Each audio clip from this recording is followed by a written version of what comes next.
The film opens with a man named Sal walking through a city.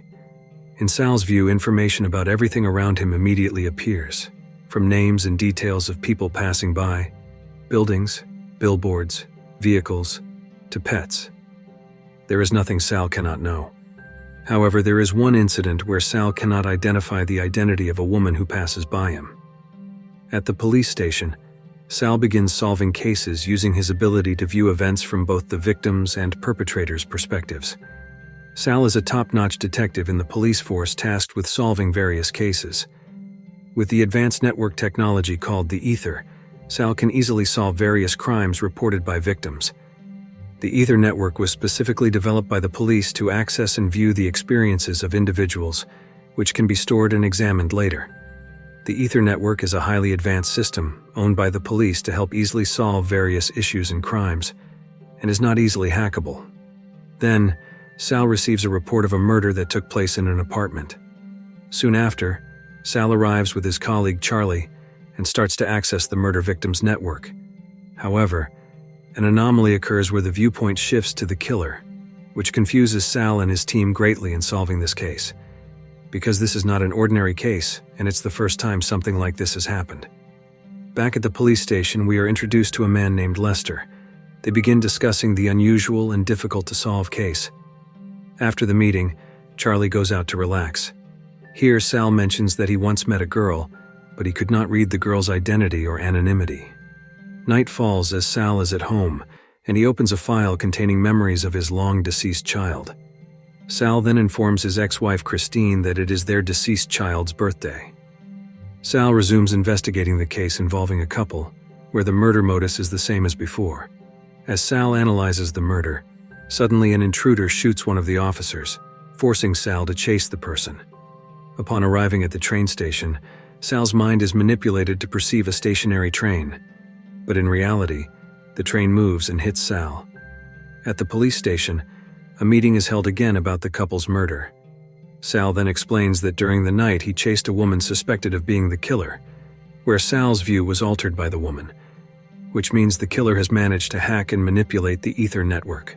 To stop the murders from continuing, Sal plans to catch the female killer. In this scheme, Sal becomes bait by pretending to work for a company, using a false identity where Sal pretends to be a very successful person, as the target of the killer is high-ranking individuals in companies with a lot of money. Sal hires a sex worker to act as bait. What Sal does will be easily recorded and entered into the network. For this, Sal hires Anon, a woman who has no digital footprint in the world, and works as a hacker who can alter or erase people's digital memories, to erase what has happened so that Sal's fiancée does not find out and discover the file that Sal has been with a sex worker. Although Sal actually has no fiancée, this is all part of the plan to access data from Anon. The plan begins, and Sal contacts a woman named Anon to ask for help, and they agree to meet at 11 p.m. While Lester monitors signals and hacks the network during communication with Anon, so they can access Anon's network to obtain actual evidence of the murder recordings. A meeting takes place between Anon and Sal. Anon takes Sal to a more private place, Sal's apartment. Upon arriving at the apartment, Anon directly accesses Sal's network. Lester's job is to access Anon's network to infiltrate Anon's system. Anon then starts deleting the memories from Sal's and the sex worker's perspectives. Afterwards, Sal asks how to erase the memory of his meeting with Anon. Anon immediately pulls out a weapon and threatens to kill Sal to erase the memory. However, this is not actually carried out by Anon. Lester comes out and says that he has breached Anon's network, which is very good news. At the police station, we are reintroduced to a man named Cyrus Freer, a bureau security specialist.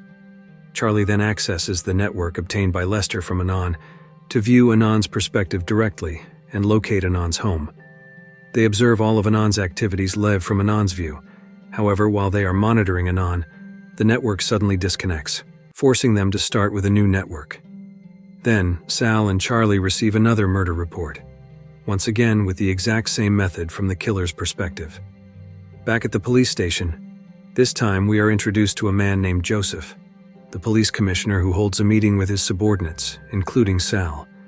Joseph's arrival tasks Sal and his team with fully and clearly uncovering the killer's identity, providing concrete evidence. Sal contacts Anon again for a meeting. When they meet, Anon looks very beautiful in a long black dress and they start chatting. On the other hand, Lester has accessed Anon's network. Sal asks why Anon has no identity. It turns out that Anon removed her identity 18 years ago and has been anonymous ever since. So, Anon truly has no identity or name and remains anonymous to this day. They then proceed to have an intimate relationship. Afterward, Anon hacks into Sal's network and discovers that Sal is actually an undercover police officer. Not long after, Sal is shocked to hear gunshots and finds Lester dead. Soon after, Sal receives a call from Anon telling him to stop looking for her or he will end up like Lester. Charlie and other officers arrive at the crime scene and find Sal to inform him that he needs to take a leave of absence. When Sal returns home, he finds a message from Anon and begins hacking into Sal's own network.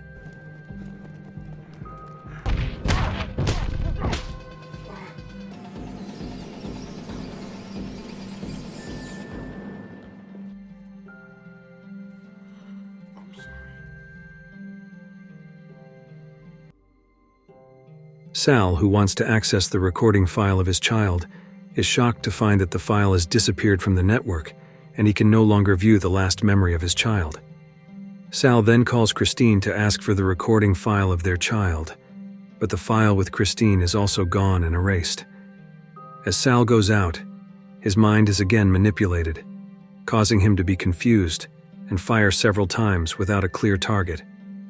On his way, Sal is also hit by several cars even though from his perspective, no cars are passing by.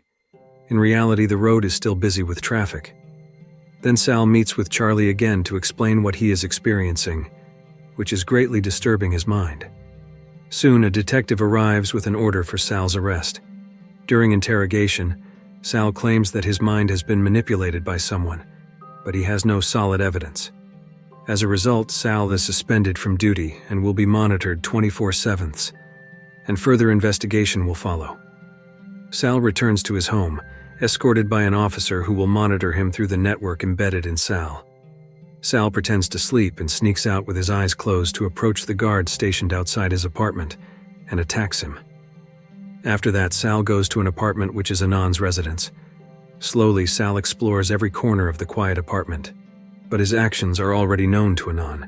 Sal asks why Anon hacked his network. However, Anon says it wasn't her doing but rather someone who has exploited and framed her as the killer. Anon sends Sal a recording evidence of Lester's murder. After watching the recording, Sal starts to trust Anon. A new fact emerges that the perpetrator is not Anon, but another hacker who can see both of them at the moment. Charlie and Cyrus follow Sal and arrest him. Sal explains that the killer they are looking for is actually not Anon. Rather, there is another hacker who has framed Anon as the criminal. However, Sal's explanation does not convince Charlie. At Sal's residence, he is now guarded by 2 officers and monitored directly from the police headquarters so he cannot go anywhere. Anon hacks the ether system again and redirects the officer's vision elsewhere, while Sal getting a message from Anon to meet.